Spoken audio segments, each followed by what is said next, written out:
So in terms of where to go, with your extended FAST, I'm sure you guys saw these with Greg last week, that you're going to put it in on the right, roughly 5th to 7th intercostal space. I like to go all the way down to the bed and then move up. I just find it easier because I do the same thing for both sides. You're going to be roughly mid-axillary line. You're going to fan through, and while you're fanning through, you're going to be able to see your costophrenic recess, your liver, Morrison's pouch, your kidney, and then your lung on top. So don't forget about your lung when you're in this view. So here's what you're going to see. Spine at the bottom of the liver up here, kidney, diaphragm, and then above here, when the spine ends and the diaphragm's coming up, then you're in your lung. So in all views, when you guys are doing your right upper quadrant, left upper quadrant, remember you did see your lung. So just keep a mental note to look at it. So what do you guys think of this scan? Yeah, so not normal, hemothorax. How do you know it's a hemothorax? See the spine, so there's fluid transducing.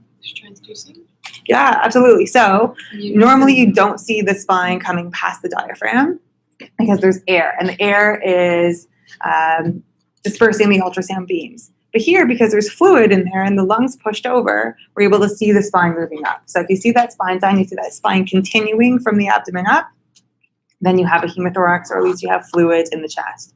In light of trauma, this is hemothorax until proven otherwise. Other things you can see here is the tongue sign. So this is the lung kind of flapping in the blood.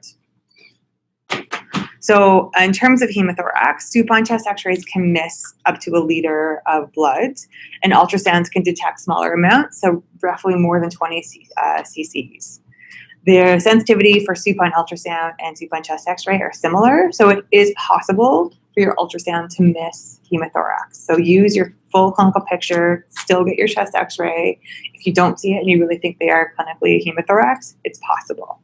They're not going to pick up all of them. In terms of what you're looking for, you're going to see the anechoic black fluid, which is blood.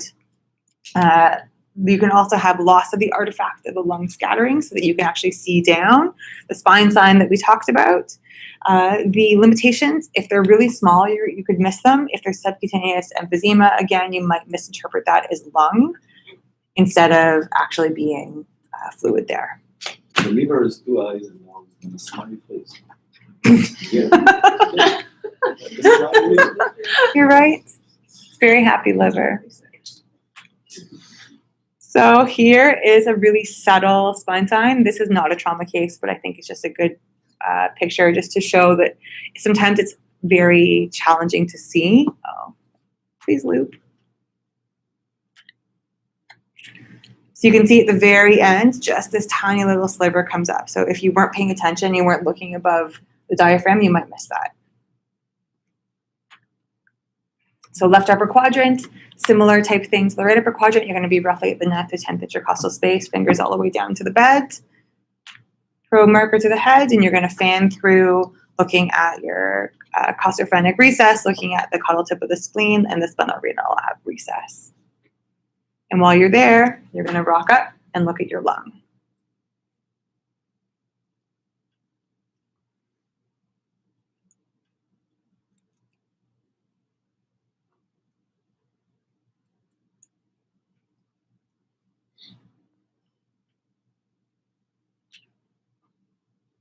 So here is what you're going to see. So again, spine will be down here, kidney, spleen, diaphragm, lung.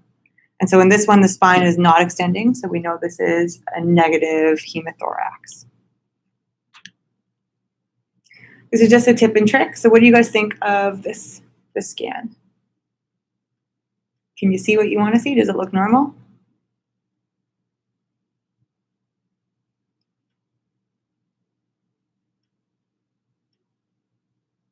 So it's a frustrating scan, right? You're like, it looks right, but it doesn't look right. There's something there. And so what you're seeing here is subcutaneous emphysema. And so this air that's all in the soft tissues is not allowing you to see deeper.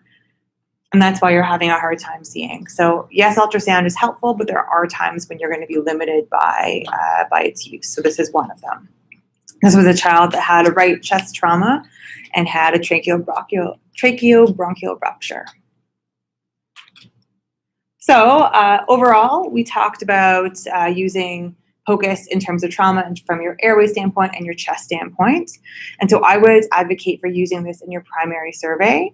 That way you can help get a better picture, especially in a busy trauma room where you can't hear. You can actually see if there's a pneumothorax or a hemothorax. Again, knowing that it's possible to miss certain things.